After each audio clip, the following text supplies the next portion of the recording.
इस साल बिहार में होने वाले बिहार विधानसभा चुनाव में बेहद ही रोचक मुकाबला देखने को मिल सकता है।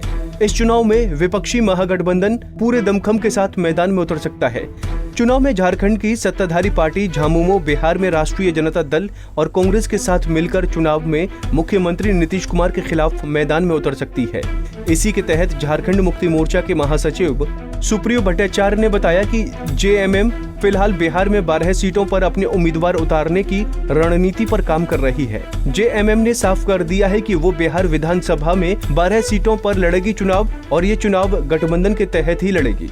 सुप्रियो भट्टाचार्य ने कहा कि जिस तरह झारखंड में राजद को 7 सीटें दी गई थीं, लेकिन राजद ने एक सीट पर कब्जा जमाया और वो एक सीट जीतने पर भी राजद को मंत्री का पद दिया गया। इस कारण जेएमएम पूरी तरह आश्वस्त दिखाई दे रही है कि उसे बिहार में 12 सीट देने में कोई परेशानी गठबंधन के नेताओं को नहीं होगी। हम जानते हैं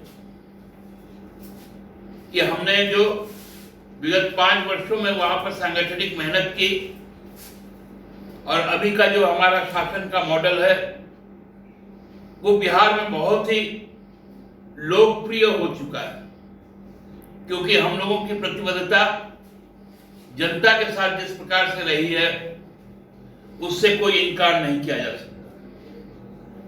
हम लोगों ने बहुत फोकस करके, क्योंकि 243 विधानसभा क्षेत्र है, सबको उसमें एकोमोडेट करना है, हमने केवल 12 जगहों पर फोकस करके काम किया जहां हम चुनाव लड़ेंगे। उसमें पहला तारापुर है, दूसरा कटोरिया जो एसटी सीट है, तीसरा मनिहारी वो भी एसटी सीट है, झाझा, 5वां बांका, 6ठा ठाकुरगंज, 7वां रुपौली, 8वां प्राणपुर, 9वां बनमनखी, 10वां जमालपुर, 11वां पीरपैंती और 12वां चकाई।